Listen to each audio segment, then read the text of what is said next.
Well, earlier this year, the Memphis Police Department launched 2 initiatives to crack down on crime. The Domestic Violence Prolific Offender Initiative, which cracks down on repeat domestic violence suspects, and the Aggravated Assault Initiative. And here with me now to talk more about those initiatives is Forrest Edwards, Investigative Counsel for the Memphis Police Department. Welcome back. Thank you for having me. Glad to have you. First of all, how successful have those initiatives been so far, do you think? So we would say these initiatives have been a great success. For the Domestic Violence Initiative, domestic violence aggravated assault offenses are actually down 8% year to date. And with our Aggravated Assault Prolific Offender Initiative, overall aggravated assaults are down 16% year to date. And we're actually at a 6-year low. We're down 22% across all crimes. That's amazing. With those initiatives, is there new technology involved in all this as well? So one of the aggravated assault ones that I would like to highlight is actually an arrest that we made this week. It was an offender named Martavian Smith, and officers with the Memphis Police Department Auto Theft Task Force, their job every day is to go out and get people and stolen vehicles. Right. So they're in an area looking for a vehicle and see a Corvette driving recklessly. And they come into contact with the driver, who is on our list of aggravated assault prolific offenders, and he tries to run, and there's a pistol in the driver's seat of the car.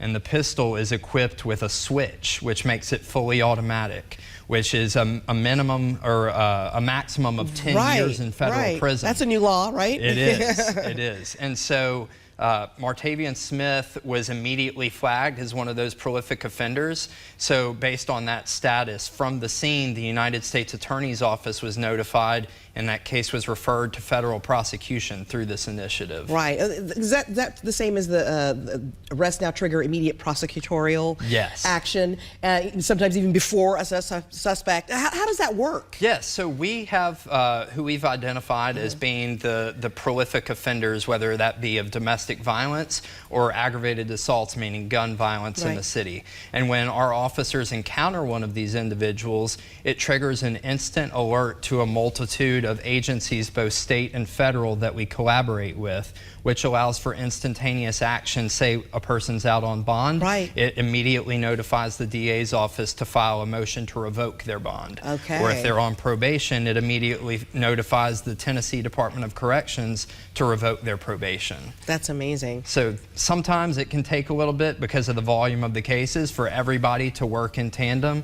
This initiative seeks for everybody to instantaneously hold these offenders accountable. Right. Well, I have to ask you, since you're here, it's a slightly off subject, but not quite, because numbers are down for domestic violence as well. But perception is reality for a lot of people, and no matter how much we tell them numbers are down, something will happen and they'll say, see, crime's bad, really bad, it's not getting any better.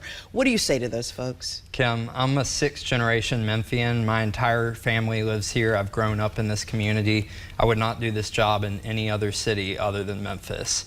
We are in a fight against crime with our community together, and based on the numbers, 22% low, 6-year low, I would say we're winning that fight. And we set out every day with our officers that put themselves in danger and fight for our citizens to feel safe in this community, and we're going to continue that fight. And it's a fight that I'd say we're winning right now. Right. What would you say is the most important way that you are, or the most effective way that you are winning this battle? Because I mean, a crime is an ongoing battle. It will be for as long as there's human beings in the world. But what do you think is the most effective way that you are fighting this crime that is making it go down now? So I think it's a culmination of things, but the technology use with the department is huge. We're leveraging every piece of technology available to us. So for example, we're implementing drones every day in our fight against crime. So an instance a couple of weeks ago, we had a train get burglarized and thousands of dollars worth of tires were stolen off the train.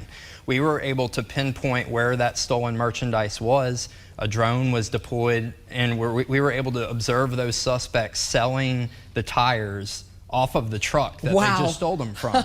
And so with the drone in the air, we were able to direct officers on the ground to their location. They were able to converge on that location, and we were able to get everyone in custody. I don't suppose you're able to tell me how they found the Well, we have our trade secrets, so but I try. Our officers are very good at what they do, and, Right. and we have techniques that we regularly utilize to help keep our citizens safe. All right. Well, again, thank you for coming in today and sharing this information with us. Again, Forrest Edwards with the Memphis Police Department, really appreciate it. Thank you for having me, Kim. All right. A rail malfunction